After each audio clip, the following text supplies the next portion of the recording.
My name is John. I was born and brought up here in Naivasha, Kenya, and I am a tour guide and naturalist. I take people around so that they can get very close to the animals and have a good time with them. For quite a long time, a lot of people have thought that animals are their enemies, but they're not at all. They're the best friends they can ever have. If you don't bother them, and if you give them a reasonable distance, then you'll be the best friends ever. So here, it's called Crater Lake. This is one of the example of places I can bring you, or which I bring people to come and view animals, and as well as walk with them, and so they can make friendship. I do tours around the whole of Eastern Africa, in many different national parks and national reserve, private game reserves. We do scenic tours where you can go have a look at sceneries. We do game tours where you can go see animals, such as in this lake place, where you can walk very close to animals like zebras, giraffes. Sometimes you can see foxes. It depends on which time of the day. And that's what I'm qualified for. That's my profession. I would make sure that you see all the animals you want and very close, and you also learn much about them. I also tell people about birds. You might be surprised to know we have over 500 different species of birds, so you'll also be delighted to learn about them. We also have different butterflies. There's some hovering just around me. I can tell you their names, their families, so you're very free to come, join me in this natural tour. Karibu. Yeah. Look, those are baboons. They're called olive baboons. We have two species of baboons. There's the olive baboons, and we have yellow baboons, which are found on the other part of the country. But here at Crater Lake, we have the olive baboons.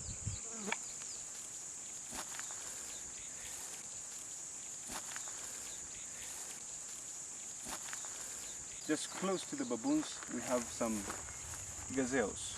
The one with the black stripe on the belly, that's a Thompson's gazelle. We have different species of gazelles, but we only have two here, the Thompson's gazelles and the Grant's gazelle.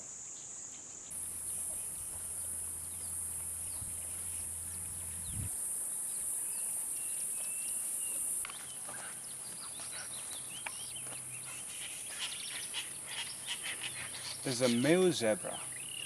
It's the wild donkey.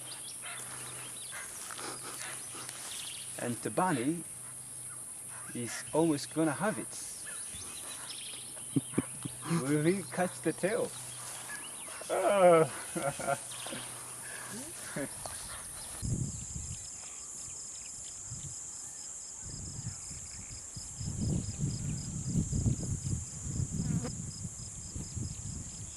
We're just coming to the water hole. The white stuff is salt. So the water is channeled to this point, and it's called a water hole, a water trap, where the animals come and drink water, a solution of salt water, so that it helps them in their bodies. The way we human beings also need salts for our bodies.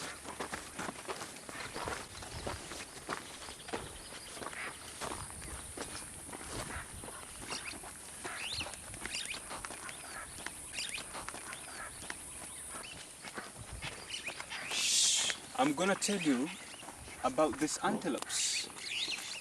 The antelope family is very wide, but here we have only one species of the antelopes. These are called impalas. The one you can see, as you can see, they have horns. Those are full-grown males. The ones with the big horns with rings round the horns. And males live together in a group of bachelors only. But on the other hand, we will find a group of only one male with all the females. That's a family, and there is a bachelor's territory. So for this male to qualify, he must have fought. They have to fight to decide the strongest of all the males, and he will lead or stay with the females. That's the story of the impalas. Their gestation period, or the time they take before a baby is born, is 6 months. So in 6 months after mating, we'll have a newborn impala. Look at this plant. It's called Sodom apple. Scientific name, Solanum icanium.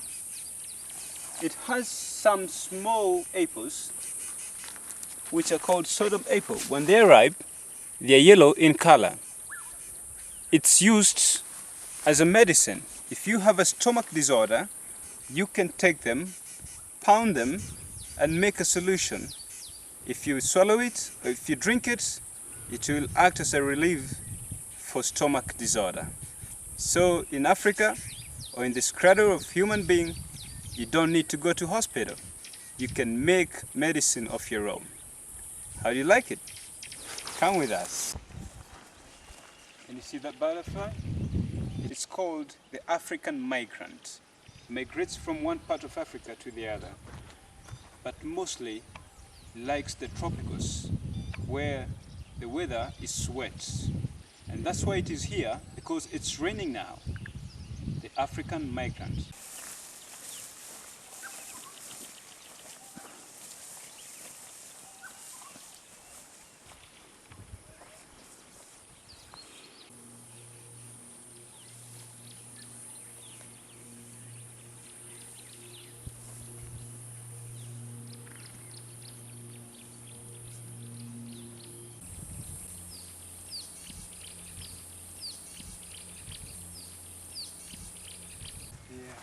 This is Maasai giraffe. This is the story of giraffes.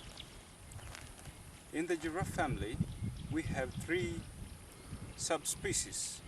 The main species is the Maasai giraffe, the one behind us. We have Rothschild giraffe, we have reticulated giraffe, and the Maasai giraffe. But the Rothschild and the reticulated giraffe are subspecies of this. This is the biggest of all. A full-grown male would reach a height of 6 meters. Can you imagine? And a female would reach a height of about 5 meters, 2 inches. The giraffe's gestation period is 465 days. That's equivalent to about 16 months. That's a long time for a mama to carry her baby in the womb. But anyway, the baby is born big enough, and despite falling with the head, it doesn't harm it. It starts walking in 6 hours, and in like 10 hours it can run. So it will be safe from the predators like lions or hyenas. The giraffe, despite having a long neck, has the normal 7 vertebrae. So it's no wonder, it's only that they are elongated. And a giraffe is a ruminant. Do you kids know what a ruminant is? It's an animal that chews cuds. It has 4 stomach chambers. Can you name them? It's a quiz for you. See you later. Let's walk again. Can you see on that tree? There is a type of monkey.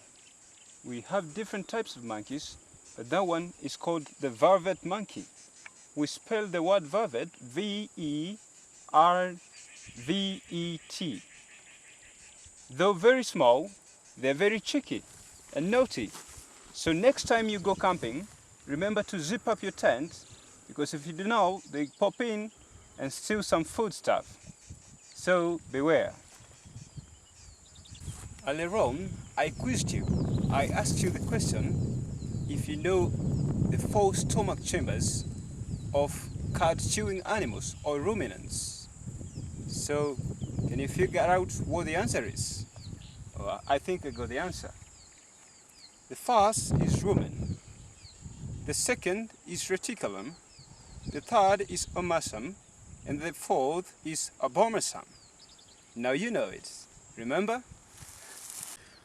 So, me and Tabani have been working with the animals. But we are not yet done. Very soon we'll be working with the largest of all the antelopes, and it's called the eland, with the straight horns with round rings on it. The male could weigh up to 1,000 kilograms, with the biggest of all deerlaps. One thing peculiar about the eland is that it has a click sound while walking. Why is that so? It's because above the front knees has a small tendon. So when it folds its front knee, the kneecap knocks the tendon and hence the clicking sounds. So very soon, watch out for the elands. See you soon. But remember, whenever you come to Africa, I'll be glad to take you on this lake safari and an even more interesting one. Ciao. Karibo. Remember, I told you you'll see the eland, the largest or the biggest of all the antelopes. It's the eland. Can you see it? We'll see a herd of them very soon.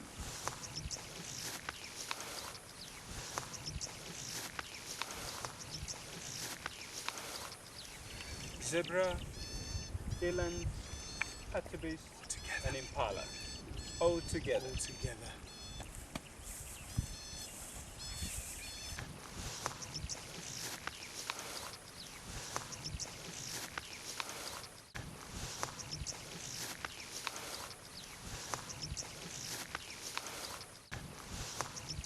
Is it not a wonderful design, complexity shown of a masterful designer who exists somewhere?